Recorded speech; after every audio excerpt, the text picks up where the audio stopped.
Estamos ao vivo, vamos seguindo 18º dia 18 dessa série aí falando sobre Jesus.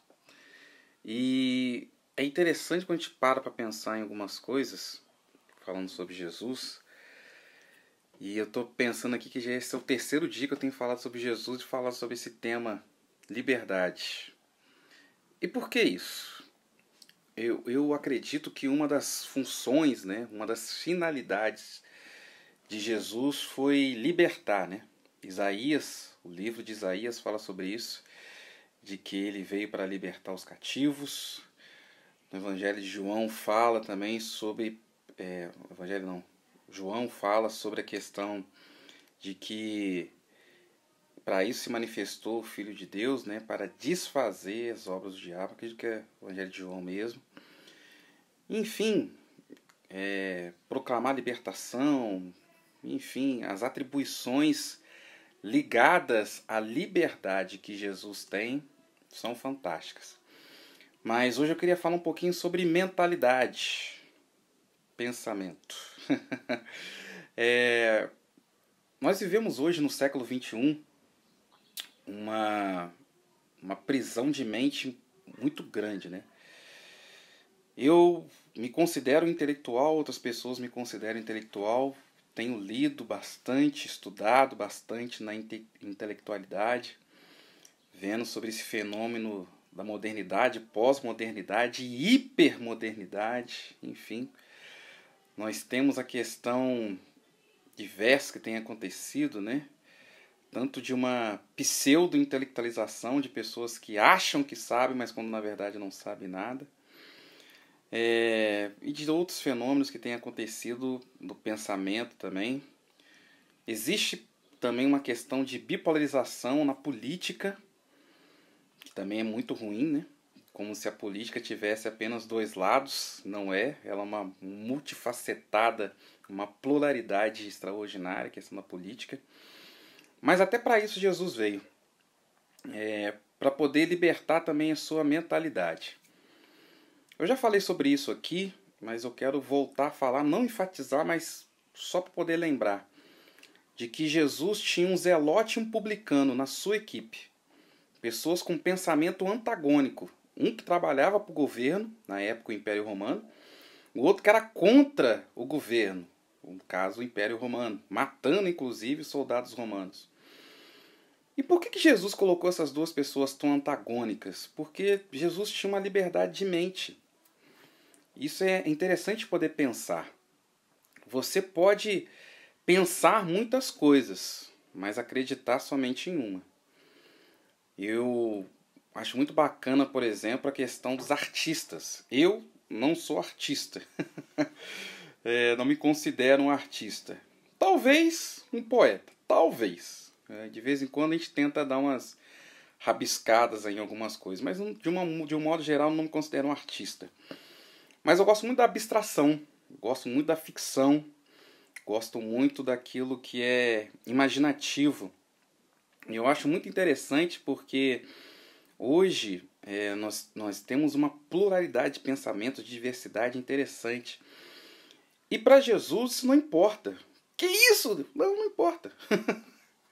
E eu acabei de falar um exemplo por conta disso. Porque você pode pensar muita coisa, mas acreditar somente em uma.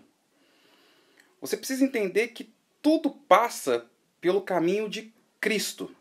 Já cheguei a falar aqui também, mas é sempre bom lembrar, que Cristo é uma palavra que significa ungido. Então tudo passa pelo ungido. Tudo passa pelo caminho. E deixa eu explicar um pouquinho melhor isso, Eu gosto de uma ilustração. Recentemente eu viajo muito e tenho que admitir que prefiro mais a estrada do que os ares e as águas, Porque eu gosto mais. Não viajo de avião, mas tenho que admitir que não sou muito chegado, não. Eu gosto mais de estrada. E é muito interessante quando a gente passa pela estrada e você vai ver que na estrada existe um caminho. Mas você pode ir de carro, você pode ir de ônibus, você pode ir de van, você pode ir de bicicleta, você pode ir de moto, enfim. Então, uma é a estrada. Mas as formas de você trilhar essa estrada ou trilhar esse caminho são diversas. Eu acredito que Jesus deu essa liberdade. Você tem que entender que existe um caminho, Jesus. Aí se você é de direita, se você é de esquerda, se você é de cima, de baixo, isso não importa. A grande questão é a crença em Cristo Jesus. Quando você tem um pensamento, uma mentalidade que está acima de Jesus, isso é perigoso. O problema é que quando alguma pessoa se posiciona ideologicamente, por exemplo, ela muitas vezes quebra o caminho. Ela cria um novo caminho. Aí não dá. Isso acontece tanto com pensamentos de esquerda, pensamentos de direita. Acontece também com as famosas filosofias orientais. Eu acho interessante porque tem muitas pessoas que são muito boas, praticam boas ações. Eu tenho vários conhecidos, por exemplo, que gostam da filosofia oriental, taoísmo, budismo, shintoísmo. São filosofias que buscam a elevação do espírito humano. Buscam também o entendimento entre os homens. Mas, sinto muito, na crença e na concepção que eu acredito, isso sou eu, tudo passa por Jesus. Shintoísmo, budismo, islamismo e outros ismos são outros caminhos. Então você tem que entender que existe um único caminho e isso tem que ser trilhado. Por isso que a mentalidade é interessante.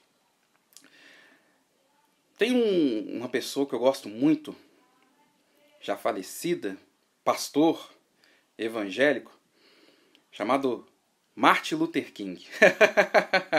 Sim, ele era pastor evangélico, pastor batista ainda por cima. E Martin Luther King, ele me encanta, cara. Me encanta muito porque, mesmo sendo pastor negro de uma igreja histórica, num contexto social que era os Estados Unidos, daquele período, final de década de 50, início de 60, ele se inspirou em Mahatma Gandhi. Olha que legal isso. Ele viu a história de Mahatma Gandhi, que é um hindu, viu a disputa dele, a luta dele de não violência na Índia contra o Império Britânico e falou, cara, esse negócio de não violência é bacana. E inspirado no exemplo de Mahatma Gandhi, começou a fazer o movimento de luta pelos direitos civis nos Estados Unidos. Agora, se é alguém religioso com uma mentalidade fechada, fala, que isso? Como é que você pode ler um hindu? Como é que você pode ver alguém que não acredita em Jesus e se inspirar nele? Porque Martin Luther King entendia de que você precisa saber separar as coisas. E ele entendia que existia um único caminho, um só caminho. Eu tenho muitos amigos meus que gostam de... Como é que chama aquele estilo de rock pesado? Heavy metal. E eu fico vendo assim, cara, como é que você consegue escutar um negócio desse? Parece que o camarada tá vomitando no microfone. E é interessante que tem muitas bandas de heavy metal cristãs e outras evangélicas, católicas. Mas eu gosto de algumas bandas de heavy metal cristãs. Por quê? Independente do estilo, eles entenderam que Jesus é o caminho. Então a mente deles já está liberta. Eles entendem que não é o estilo, não é o formato de roupa, mas é o que eles acreditam e os princípios que eles vigiam. Isso tem que ser entendido. Ah, Rodrigo, mas existem usos e costumes, existem aí questão de liberdade, de roupas e outras coisas. Eu concordo com você. Existe realmente alguns tipos de vestimentas, estilos, algumas coisas que realmente não condiz com o comportamento cristão. Mas quem define isso não é a religião, é o espírito. E aí eu não quero nem entrar nisso agora, que eu quero falar disso depois. De que existe uma diferença muito grande nisso. Mas Cristo tem para você liberdade. Entenda que Ele, Jesus, Ele é o caminho, te dá liberdade. E você pode trilhar esse caminho da forma que você quiser. De carro, de bike, de bicicleta. Aí é com você. Um abraço.